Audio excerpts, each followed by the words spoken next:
Facts of geography channel पे आज हम चर्चा करेंगे मिस्र लाइफलाइन कही जाने वाली नील रिवर के बारे में, नील नदी के बारे में हम चर्चा करेंगे।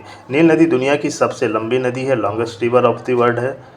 और नील नदी की जो उत्पत्ति होती है अफ्रीका के सबसे बड़ी जो लेक है, लेक विक्टोरिया से होती है और श्वेत नील के रूप में होती है। जब ये नदी लेक विक्टोरिया में निकलती है, जैसा आप लोगों को चित्र में दिखता है, तो उसको श्वेत नील कहा जाता है। और इसकी एक शाखा इथोपिया देश की टाना लेक से निकलती है, ब्लू नील के रूप में, ब्लू नाइल के रूप में निकलती है। ब्लू नाइल तथा जो व्हाइट नाइल है, इसका जो संगम होता है, मिलन होता है, सूडान देश के खार्तूम शहर में होता है। और जिसके आगे यह नदी क्या कहलाती है? नील नदी कहलाती है। यानी व्हाइट नाइल और ब्लू नाइल के संगम के बाद यह नदी कहलाती है नील नदी कहलाती है। और ये कहाँ पे संगम होता है? खार्तूम शहर में होता है।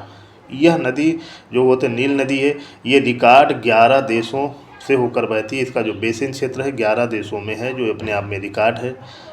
नील नदी का जो सबसे अधिक लाभ है मिस्र को हुआ, इसीलिए जो इतिहास के पिता हैं हेरोडोटस, उन्होंने नील नदी को मिस्र को नील नदी की देन कहा था, नील नदी का वरदान कहा था। इसी कारण, क्योंकि सबसे ज़्यादा लाभ इसको हुआ है। शायद अगर नील नदी नहीं होता तो मिस्र का अस्तित्व इस रूप में नहीं होता। यह नदी अलेक्जेंड्रिया बंदरगाह जो भूमध्य सागर के तट पर है, उसके समीप ये गिरती है। नील नदी भूमध्य सागर में गिरती है। गिरने से पहले इस पर कई बांध बनाए गए हैं, जैसे ओवन बांध एक है, युगांडा देश में बनाया गया है। एक सेनार बांध है, सूडान देश में बनाया गया है। आसवान बांध जो सबसे फेमस है, मिस्र बांध मिस्र में बनाया गया, इजिप्ट में बनाया गया। ये ग्रैंड इथोपियन लेनेसा डैम बनाया गया इथोपिया में। इसकी चर्चा होती है, इसको लेकर विवाद भी है संबंधित देशों में। इसकी जो लंबाई है 6,650 किलोमीटर, कहीं कहीं भी इसके 6,690 किलोमीटर भी मिलता है। दुनिया की इसको सबसे लंबी नदी माना जाता है। कुछ स्रोतों में अमेजन को माना जाता है, लेकिन अभी नाइल को ही सबसे बड़ी लंबी नदी माना जाता है। इसको मिस्र की लाइफ लाइन भी कहा जाता है। नील नदी एक ऐसी नदी है जो विश्व के सबसे अधिक जलवायु प्रदेशों से होकर गुजरती है। जैसे जब ये भूमध्य रेखीय क्षेत्र से निकलती है तो वहाँ की जलवायु उष्णकटिबंधीय आर्द्र प्रकार की अधिक वर्षा वाला क्षेत्र है। व्हाइट नील के रूप में जब ये निकलती है, उत्तर की ओर जब ये बढ़ती है तो सवाना प्रकार की जलवायु या सूडान तुल्य जलवायु मिलती है, जिसको हम लोग बिग गेम देश भी कहा जाता है। बड़े बड़े घास का मैदान होता है, बड़े बड़े इसमें जानवर पाए जाते हैं, जिसका शिकार किया जाता है, जो चित्र में आपको दिख भी रहा है। तो सूडान तुल्य जलवायु या समाना तुल्य की जलवायु होती है। यहाँ वर्षा अपेक्षाकृत कम होती है। और फिर ये जलवायु सहारा मरुस्थलीय क्षेत्र में पहुँचती है, जहाँ की जलवायु शुष्क है, ड्राई प्रकार की है। और जब ये नदी गिरती है जहाँ पे, वहाँ भूमध्य रेखीय प्रकार की जलवायु पाई जाती है, क्योंकि भूमध्य सागर के आसपास के क्षेत्रों में भूमध्य सागरीय प्रकार की जलवायु है। अर्थात मिस्र का जो उत्तरी भाग है वो भूमध्य सागरीय प्रकार की जलवायु में स्थित है। नुबियन मरुस्थल को पार करती है। नुबियन मरुस्थल वास्तव में क्या है? ये सहारा मरुस्थल का ही भाग है, अर्थात सहारा मरुस्थल को ये नदी पार करती है। ये नुबियन मरुस्थल है जो पूर्वी भाग में है नाइल नदी के। तो ये सहारा मरुस्थल को पार करती है कि जहाँ की जलवायु एकदम शुष्क है, ड्राई है। और रिकॉर्ड हमने जैसे आपको बताया 11 देशों से होकर गुजरती है, जैसे बुरुंडी, रवांडा, युगांडा, दक्षिणी सूडान, कांगो लोकतांत्रिक गणराज्य, केनिया, तंजानिया, इरिट्रिया और मिस्र देशों से होकर ये नदी गुजरती है।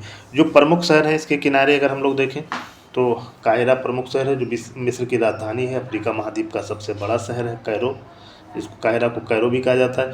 एलेक्जेंड्रिया जो नील नदी के डेल्टा क्षेत्र में भूमध्य सागर तट पर स्थित है, ये मिस्र का सबसे बड़ा बंदरगाह और ऐतिहासिक शहर है।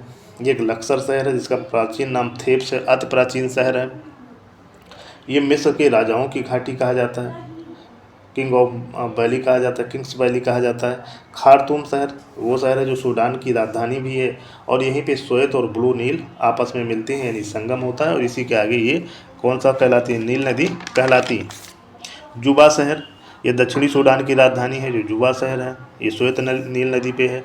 कंपाला युगांडा की राजधानी है, जो विक्टोरिया झील के पास है, जो श्वेत नील नदी पे है, जहाँ से श्वेत नील नदी निकलती है उसके पास में। एक जिंजा है, ये नील नदी के उद्गम स्थल के पास स्थित शहर है, युगांडा की राजधानी है, युगांडा का शहर है।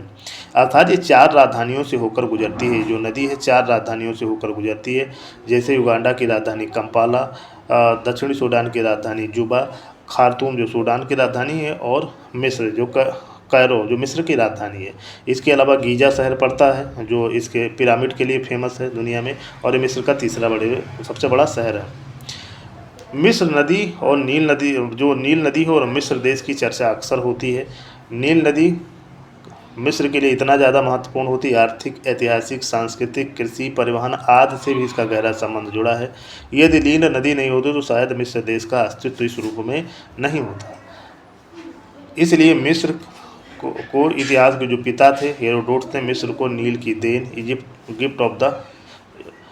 Is the gift of the Nile कहा।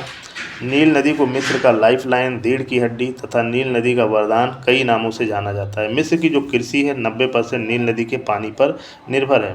प्राचीन काल से अब तक प्रमुख परिवहन मार्ग भी रहा है। आसवान डैम जो यहाँ का बहुत महत्वपूर्ण डैम है, इसी नदी पे बनाया गया है, जिससे बिजली उत्पन्न की जाती है। और मिस्र की प्राचीन सभ्यता का विकास नील नदी घाटी में ही हुआ, जो दुनिया की सबसे प्राचीनतम सभ्यताओं में से एक है। दुनिया का जो सबसे बड़ा मरुद्यान है ये भी यहीं पे है, नील नदी घाटी वाले क्षेत्र में है। मरुद्यान की चर्चा हम आप लोग से कर दें कि ये रेगिस्तान के बीच का ऐसा क्षेत्र होता है जहाँ वनस्पतियों और जल की उपलब्धता होती है। और क्यों इस कारण हो जाता है कि जैसे मरुस्थल में जो मरुद्यान में होता है, यहाँ प्राकृतिक रूप से कुछ जल के स्रोत होते हैं, जैसे झरना हो, जलधारा हो, नदी हो, भूमिगत जल हो, इस कुआँ हो, झील हो। इस कारण क्या हो जाता है, यहाँ पे वनस्पतियाँ और क्या हो जाते हैं, जीव रहने लगते हैं। इसीलिए इसको हम लोग क्या कहते हैं, ओसिस कहते हैं या मरुद्यान कहते हैं। और दुनिया का सबसे बड़ा मरुद्यान क्या है, नील नदी घाटी क्षेत्र, उसका डेल्टा क्षेत्र है।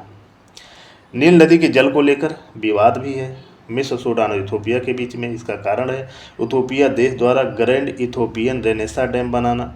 ये नील नदी पर विशाल डैम बनाया गया है, जिसके कारण क्या हुआ है, अन्य इन देशों को, सूडान को, मिस्र को लग रहा है कि उनको पानी की आपूर्ति कम होगी, उनकी जो कृषि है वो प्रभावित होगी। समझौते ब्रिटिश काल में 1929 और 1959 में इसको लेकर जो समझौते हुए थे नील नदी के जल को लेकर, लेकिन इथोपिया इसको नहीं मानता है। इथोपिया देश इसको नहीं मानता है, और क्योंकि इसको सबसे ज़्यादा लाभ जो मिस्र को होता है, इसके बाद सूडान देश को इसका लाभ होता है। अभी हमने कुछ मरुद्यान की चर्चा हम लोग कर रहे थे, तो कुछ दुनिया के मरुद्यानों के हम नाम बता दें आपको। ये सिवा मरुद्यान मिस्र में सहारा मरुस्थल में है। एक है टिम्बकटू, ये माली में है, ये भी सहारा मरुस्थल में है। ये जिज घाटी है, मोरक्को में है। ये प्रमुख ओसिस हैं यानी मरुद्यान है। और भारत में भी एक है, नखलिस्तान भारत में कहा जाता है, ये थार मरुस्थल में है। झांसीर है। तो इस तरीके से कुछ नखलिस्तान हैं पूरे दुनिया में। नील नदी घाटी में एक और ख़ास बात बता दूं कि लगभग 44 करोड़ लोग नील नदी बेसिन में रहते हैं। और हम आपको बता दें, नील नदी बेसिन का अधिकांश क्षेत्र में पानी की वर्षा कम होती है, इसलिए नील नदी के जल पे ही ये लोग निर्भर हैं। इसीलिए नील नदी का इतना ज़्यादा महत्व है, खासकर मिस्र देश में। और इसीलिए नदी जो कहा जाता है, जो नील नदी का जो क्षेत्र है, ये वाटर हॉट स्पॉट है। वाटर हॉट स्पॉट का मतलब कि पानी को लेकर कभी भी युद्ध की स्थिति हो सकती है इस क्षेत्र में।